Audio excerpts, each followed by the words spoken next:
Here's the video of the 2008 Fleetwood Icon with 78,000 miles.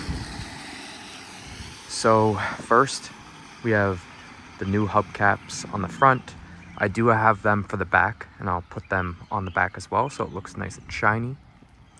But this RV has been fully customized, and I'll have a description of all the customization done to it, including new front shocks, new back shocks, new sway bar. It has a full solar setup, everything. So just to give you kind of what the RV will look like when you're using it. So you have the front door, which when you open the front door, it automatically opens the stairs. You have this little thing here that you can use, especially to help you get in. It's great to help you walk into the RV, and then it just simply stays along the side there. So walking into the RV, immediately when we walk into the RV, I'm gonna close the door behind me because it's raining. So we have the full setup that's been completely renovated here. You can see this is an entire slide out that goes out and gives you an extra 30 inches. So if I go over here, you can see how wide it will go and give you that extra 30 inches. It's actually pretty incredible how much space there is. But you can see everything's been renovated, cleaned out. I took out the DVD player because not most people use that. And I put a Starlink, the Wi-Fi, I ran it and it went outside. And this is where the Wi-Fi router was. So I have my Starlink Wi-Fi router. You can put anything in there. Sink, you can take that out. It also gives you more countertop space there. IKEA blinds that are simple. Just pull them down and then just bring them back up. They're perfect. You got your storage up here. You have microwave here. We have 3-burner stove and more storage. You have 2 things of closed storage here. I need to do some touch-up paint. And then you can see here you have more storage up top. More storage back there for clothes. And then here's the TV. You can put a little Apple TV here, and you have a plug right there. And here's a bed from Costco. And it fits perfectly in here, and it's one of the only RVs that is 25 feet that has a fully made bed that you don't have to make every time you get into it. And then you'll see right here, you have the sink and the mirror. And then here is the bathroom. So the toilet has been replaced with a compostable toilet. And you can see, so it's running and venting out the composted, like any smells that would happen with a compostable toilet go straight up and out the original spout of the black tank. You can, right here, I've capped off the water so you can just easily pick up this toilet, put in an RV toilet if you want to go back to that. But for off-the-grid living, it's pretty nice. So you have a new shower head here too. So it's just a single handle instead of the hot and cold. This is something we put there so you can put your foot in. My wife could shave her leg. So you have your vents, you have your skylight. Pretty spacious bathroom. And I can turn these lights on here. So you get those lights. Everything has been changed to LED lights. And you can see this is the end of the slide out that will go out with the refrigerator. Refrigerator has a decent amount of freezer space. I also have this temperature thing here because in RV fridges or freezers, you can't actually see the temperature. You just set it. So it'll tell you the freezer temperature and the fridge temperature. So here's the fridge. Same, there's the temperature. And then we have a fan on there, which will help disperse the air and make sure the fins don't freeze. So it's a great way of keeping the RV cold and warm. Or not warm, keeping it cold. So we have storage right there for food. you can see, so these are the original seats. They just have these covers that we put on them, simple, just elastic covers. And if I take off, you can, we did a Velcro to the seat there. So if I take off the bottom part of this, I'm trying to do this one-handed. So take that off, and you have your storage, and you have your 2 seat belts on this side, and same thing on this side, exact same amount of storage there, and 2 more seat belts. So you can have 4 people sitting here while you have 2 people driving. You can have 2 people sleep back there. This table actually goes down, and then you can have 2 people sleeping here. And then you can also have 2 people sleeping up here. So this one, let's see. So you can see here, it's a pretty big size bed, and you have windows if you need to vent air or anything. But also the RV is ducted AC, so the AC will come directly out of here up top. This is the inflow for the AC, and then here are all the AC spouts, one even in there. And then for heat, we have 2 spouts here, one in the bathroom, and 1 main spout right here. So I'm just gonna put this up. It's easy, do it one hand. If it's locked, it's not going anywhere, it's perfect. So you don't hit your head when you go down to sit in the cab here. And in the cab, we have an Apple TV or Android Auto, whichever one you prefer. That's what this unit is. This RV has currently 78,000 miles. Here are the seats. They're really nice, and they've lasted the test of time. And you have this little, we put this little step stool here so my wife could put her feet on it if she wanted. And you have a big windshield, and right here, this is the rear backup camera, and it works great. You go into reverse and it automatically turns on. You can see everything behind you. It's pretty nice. You have power windows, power side mirrors, everything. You've got space up here. You also have your things that can go down. All right, let's go back to the RV. So if I go over here, this is our solar part of this video. So you have your little Victron energy here. You can see the batteries, lithium batteries, are at 100%. I'm currently not using anything that requires solar, but I can do that. I can just turn this on. Now the inverter is on. So that means I'm not plugged into anything right now. I'm living off the grid.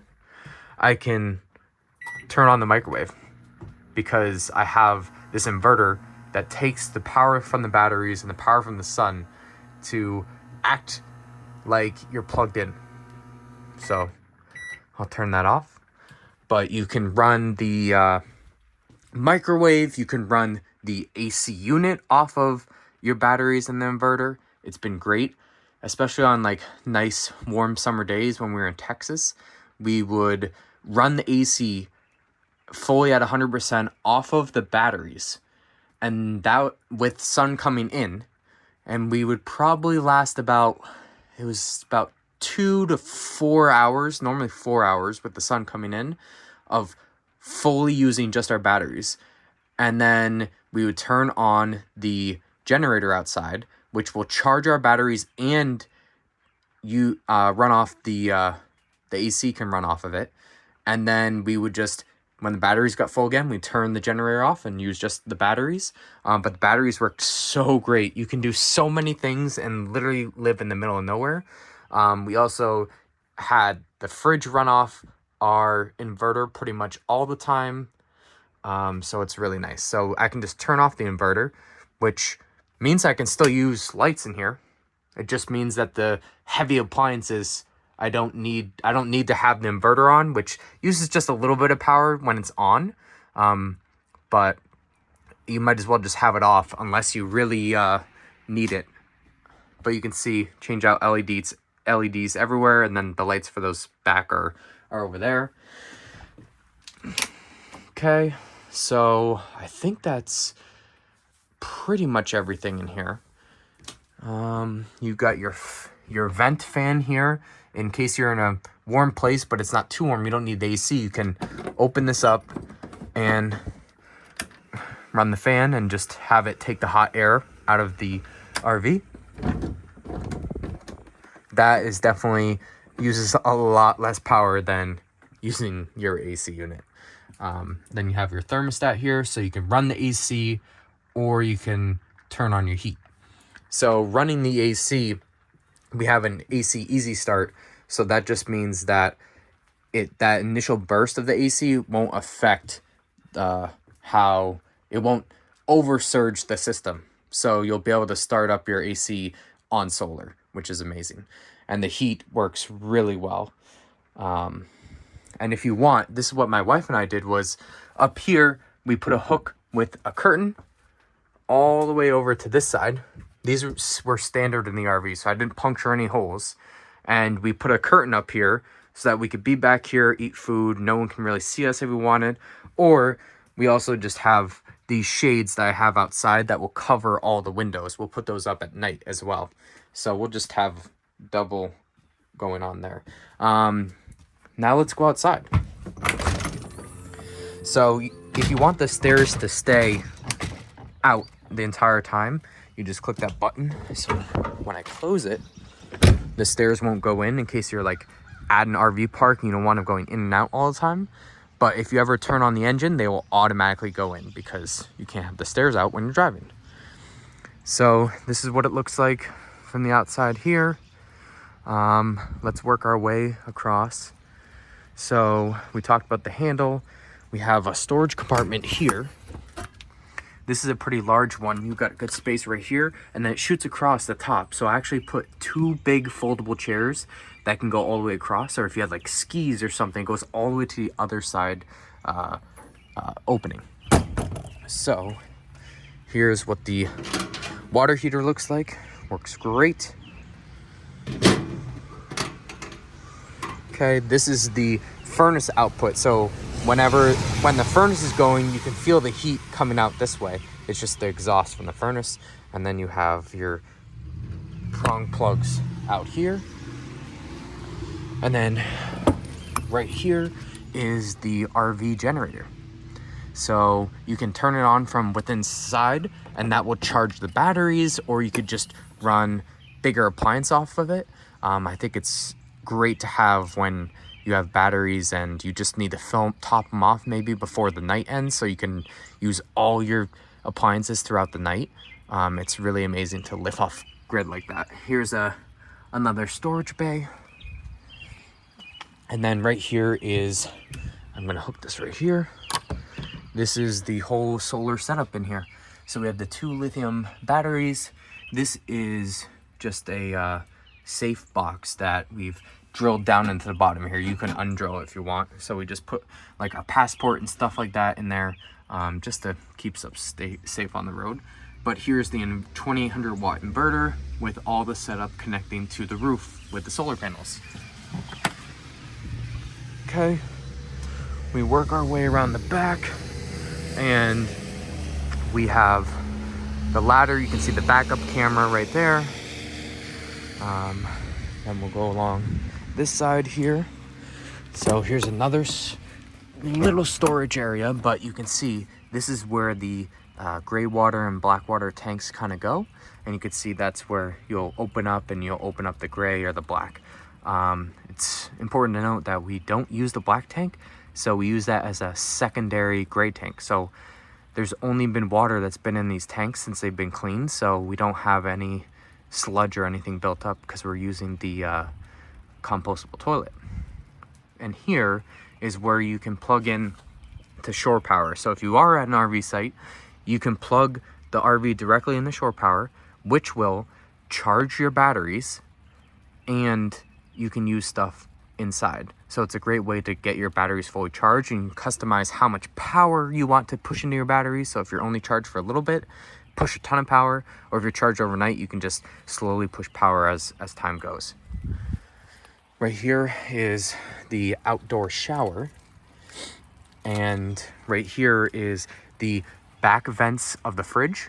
So it's kind of hard to tell, but I put a fan up there that runs a wire down here, and you have a box that you can, if I pulled this off, this is your drain hose that's been replaced, but there's a box back here that will automatically, based on the temperature, it will turn on that fan to exhaust the heat from behind the refrigerator to make it work more efficiently. And then here, if you remember, here is the other side of that bay. So remember, if I said you put skis across, that's the one side. Here, I just have my extension cord, a bucket, some stuff like that I could take out for sure. And then here is the propane tank. It's in great shape, and yeah, works great. And so the propane tank will use it for heating the RV through the furnace, but it will also, the generator uses the propane, and generator is very efficient on propane. So if you didn't want to use the solar for the day and you just want to use the generator to run your AC, it's actually quite efficient. Okay, so this is the driver's side here, and if you open this up, that's how you fill with diesel fuel. So it's quite easy and no one can get to it because it's locked behind the door, so it's perfect. And here's the RV. Here's the front of it. I put up tape along the edges here where any sealant was, because sealant will die after about 1 to 2 years, especially in the sun. So to risk not getting any leaks anywhere, I put this everlasting tape along that will last forever. It's called everlasting tape. And then here is your awning. So to open the awning, there's a little piece that I had down there that's like a little bar. You'll put it on there and you just spin it. You just spin it and it opens up, and there's 2 legs on it that are already in it. So when it comes out, you don't need to put the legs, but you can put the legs down on the ground, put in the sand, put in the ground, and then you have a huge awning on this side. And I guess see if I can get to the top of the, I don't know if I can get up there to show you the solar setup, but I do have a picture of it. You can see 1 solar panel right there, but there are 6 solar panels at the top. And yeah, it works great. And remember, so the slide out, when you have the slide out go out, it's on this side, the driver's side. So you can see the square slide out and the slide out topper, and it will go out about 30 more inches. So on the inside, it gives you a lot of space, and it's great. It really feels like a luxury living when you open that up. But even without it, my wife and I would rarely actually open it. We kind of just liked living as is, because it's actually not that difficult to it's not that difficult to just be able to live in this RV like this. If I turn on the lights, it's kind of a gloomy day, so, but you can see right there, that is the RV. There's a lot more that goes into it. You have this panel here. This is how you slide in and out the RV. You have to have the engine on, so you just turn it on and you just go out, and it'll just push the whole thing out and turn the engine on, push it in. This side here, these do not work, checking the fresh and gray and black. But as I noted, we don't use the black tank as a black tank. It's a secondary gray tank, so you have a lot more space to take showers and not have to fill up as much. But this side of the panel does work, which is kind of the important side. So you can run the water heater off of propane, which is the most efficient. If you're at an RV site, you would use electric because you want to save your propane if you're plugged in somewhere. You can also use this from the solar and using the batteries, but it uses a lot of power, and it's not the most efficient to use the water heater this way, because you want to kind of leave your water heater, you'd want your water heater to be ready whenever you want to use it. So we don't really use this unless we're plugged in somewhere. Here's the water pump. So if I turned it on, you'd see the light come on and it would just have the water primed and ready. So when you turn these on, water would come out. I've replaced this with the residential faucet there. And then here is how you kind of turn off all the power to the RV. It's kind of like the kill switch. So you'll see here I have lights, and when I do it, it kills all power to the RV in case something were to happen. So I just turn it back on. And then you have, this is how you turn on the generator and turn off the generator. You can see how many hours the generator's been run for and everything right from here. So we have those IKEA blinds everywhere in the RV, so it's easy to pull it down. There's so many things that I'm probably not even talking about, but I'll try to write it all in the description. If you have questions about things, I can certainly help to answer them.